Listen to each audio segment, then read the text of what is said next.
Welcoming you to a life of awareness, the Presence Project is excited for you to join us for today's podcast with your host, Paul Kerzner.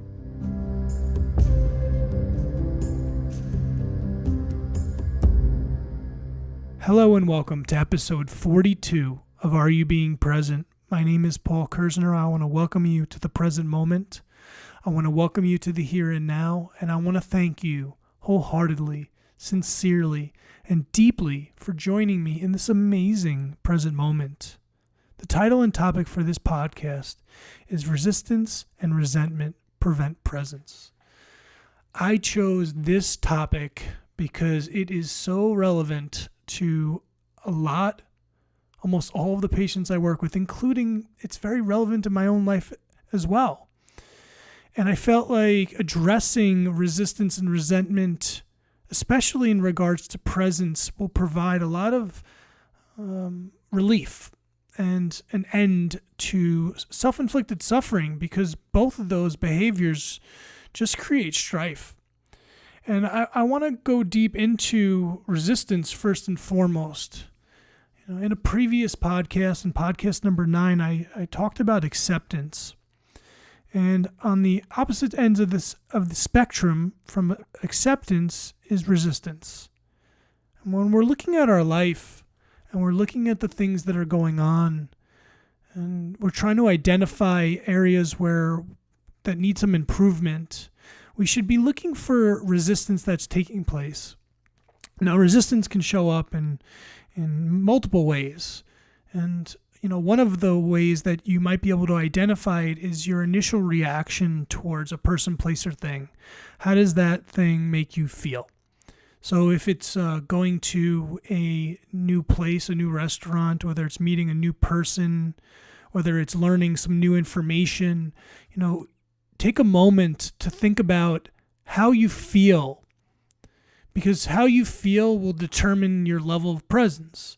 So if you can accept all of those new things, then it will become a lot easier of a process and things will go a lot more smoothly. But if your innate and initial reaction is resistance, that's going to take you right out of the present moment. That resistance is going to pull forward memories of the past, and then it will shoot you right into the future and create a future that is based on some negative past memories. If I'm going to share something personal about what I tend to resist is, again, being a small business owner, there have been a lot of times where, my schedule has slowed down, and this past week was July 4th, and this week, typically, year after year, has been a slower week for me. And I can look at it many different ways. I can accept it, knowing that, in the past, this week has provided me with ample time to do whatever I want, or I can go into it and resist and get worried about how slow things are. And I've been monitoring my reaction towards this week, but more so my reaction towards the flow and the flux of my patient base, because that gives me a real good vantage point about where my level of presence lies in and how accepting I am towards whatever's taking place versus how resistant I am.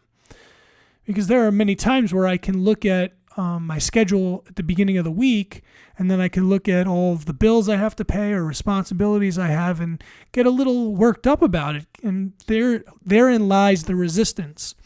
It usually turns out, and when I say usually, it's like mostly, that the schedule starts to fill up midway through the week, towards the end of the week. And, all of the worries that I had, all of the resistance that I had towards the idea that everything was going to be okay, tends to alleviate itself.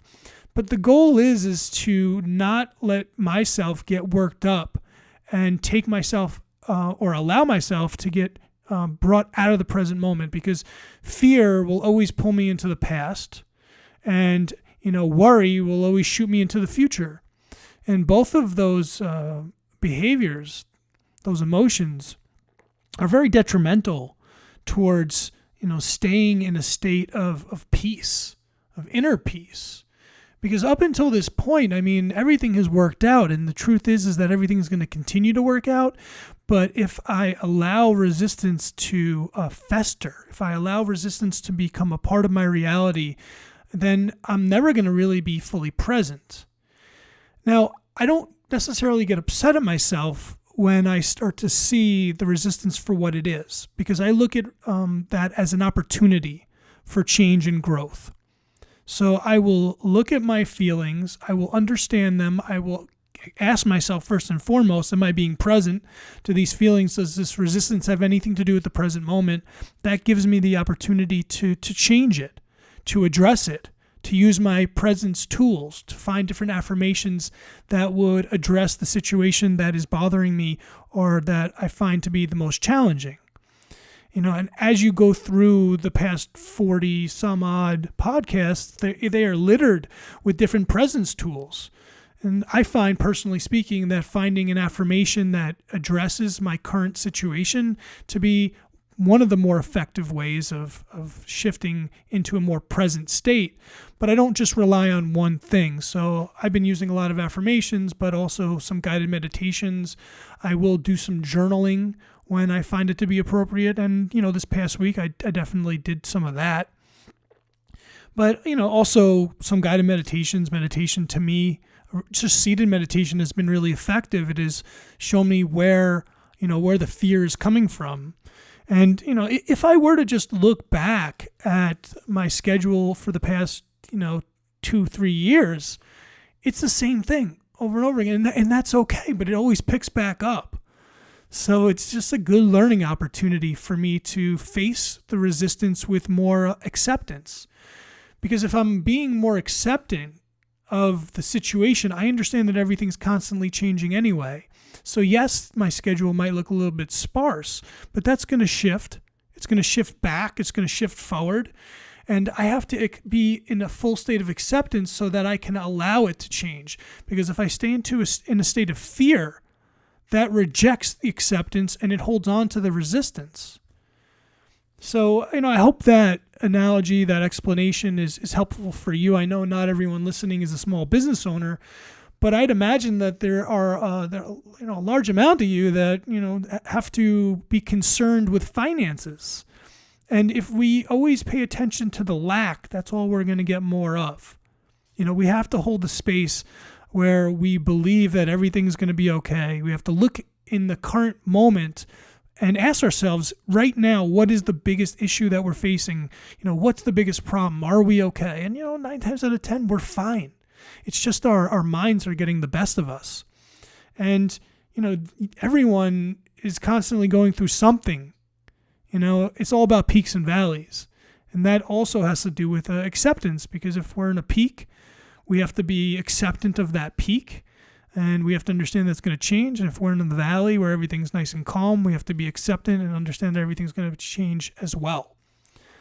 So that addresses resistance. And now I'd like to talk a little bit about resentment.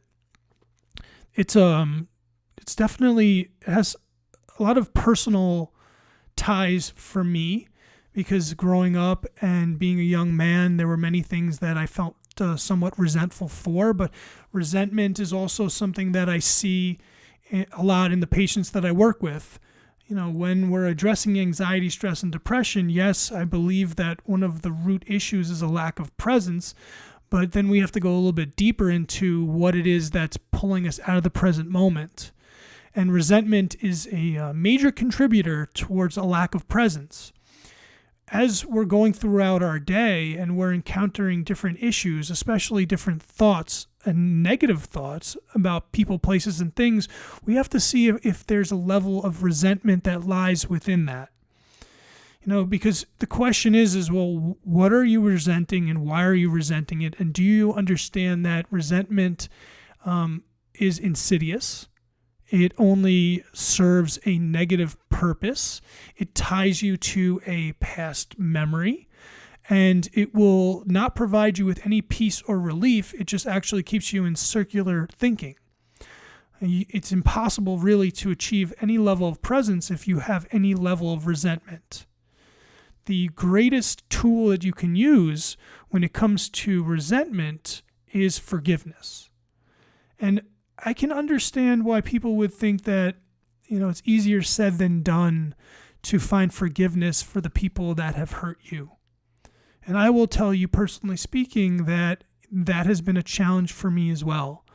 And I don't think that it's really necessary for me to go too much into detail about my life or the struggles that I had to overcome. But what I will say is that, I grew up in a rather unhappy home with quite a few challenges. And there were many events and experiences that I had that created a deep, deep level of resentment. And I carry these things with me through large portions of my life, unaware of how damaging they were. And I couldn't see how damaging they were because I really wasn't being present. I didn't have the clarity. It was only when I started really working on letting go of the past and stopping all the fears and the worries about the future and just shifting into a present state that I could actually see some of the things that were bothering me and why I felt the way I did. And it turned out that resentment was at the heart of many of almost all of the self-inflicted suffering that was existing within me. So, a really great question is well, what are you so resentful toward? I understand that you might have gone through different periods of your life where people have hurt you, but there has to come a point where you can find forgiveness. And it's not that I'm saying that you have to condone the behaviors or whatever's taken place to you, because it's not okay. Whatever happened was not okay. But if you don't start to find forgiveness for whatever took place and also for yourself, you're never going to be able to truly be free. You're always going to be tied to that person, place, or thing. And there's always going to be a part of you that's going to be holding on to it for many reasons. You're going to hold on to it because you never want it to happen to you again. And that's something that, I have personal experience with. But that means that you're just constantly hurting yourself by holding on to whatever hurt you. It's a form of self-flagellation. It's a form of hurting yourself over and over again, but it's almost subconscious. You're doing it without thinking about it. So let this be an opportunity and a moment where you can find forgiveness for the things that have happened to you. You can find forgiveness to yourself. And when I say that, and what I mean is that you have to forgive yourself for holding on to the things that have been hurting you for so long. And, that can take a little bit of time to wrap your head around it, but it's a very powerful exercise to forgive oneself. Because once you forgive yourself, it becomes a lot easier for you to forgive other people. And I just want to reiterate this and be very clear here that we're not condoning. It's not okay what has happened to you. But it's not okay for you to continue to hold on to it and shape your reality, and for you to hold on to it and think about it and ruminate about it. It's just that it's not a way to live. It's not healthy. That brings a lot of anxiety and stress and also depression. So let's really address resentment. Look at it. Look at how you're feeling throughout the day. Ask yourself, am I being resentful? What is it that I resent? Do I resent having to have gone through a certain experience? Do I resent this person? Do I resent this thing? What is it and why is it? But do it from a place of presence, okay? That's where you're going to be able to find the forgiveness. The forgiveness exists in the here and now. You can't go back to the past, and you don't necessarily want to, and you don't have to. But for you to really find peace, inner peace, it has to be done through a state of forgiveness. I forgive myself. I forgive this person. I forgive this thing. I forgive life. Whatever it is that's going to make you feel better. But also understand that certain experiences have happened in your life, in my life, to teach us certain lessons. And we can't We cannot learn those lessons until we enter into a state of forgiveness and presence. Because until we do, we can't see, we can't understand, we can't learn, we can't shift. And this is really powerful. This is a very powerful moment for me, for you, for everyone listening, who are thinking about entering into a state of forgiveness. Because it's going to allow you to really exist with feeling unencumbered, for letting go of that chip on your shoulder, for understanding that everything is okay and that you're all right, and that at the end of the day, everything happens for a reason. And I understand that there are some present moments that don't feel good. That's okay. Being present doesn't mean that every single present moment feels good. That's not what it's about. Being present means that every moment is constantly changing and shifting. You have to enter into a state of forgiveness and acceptance to let those things go so that you can feel good, so that you can be okay, so that you can live in the here and now and thrive. You were not born and you do not live on earth to suffer, okay? And a lot of the suffering that's taking place is self-inflicted suffering. Yes, there's suffering taking place at the hands of other people, and it is terrible. It really is. But there is a majority of the suffering taking place at the hands of our own minds. Okay, so start asking yourself if you're being present. Start asking yourself if you're, resisting things, if you're resenting things. And really look towards acceptance and forgiveness as the keys towards presence. And I want to thank everyone for listening up until now. There's a lot of great material for the first 41 podcasts. And I'm sure there'll be a lot of great material for the next 41 podcasts. But let's just be here and now. Let's be reminded of who we are, what we're doing, how we're feeling in the present moment. And stay there. And keep pulling yourself back there. So I want to thank everyone for listening. I want to thank everyone for joining me in this present moment. And I want to let you all know how much I appreciate you joining me for this amazing, unprecedented, and unparalleled moment in time. Thank you for listening to the Are You Being Present podcast, brought to you by the Presence Projects. Remember, you have a choice. Choose to be present.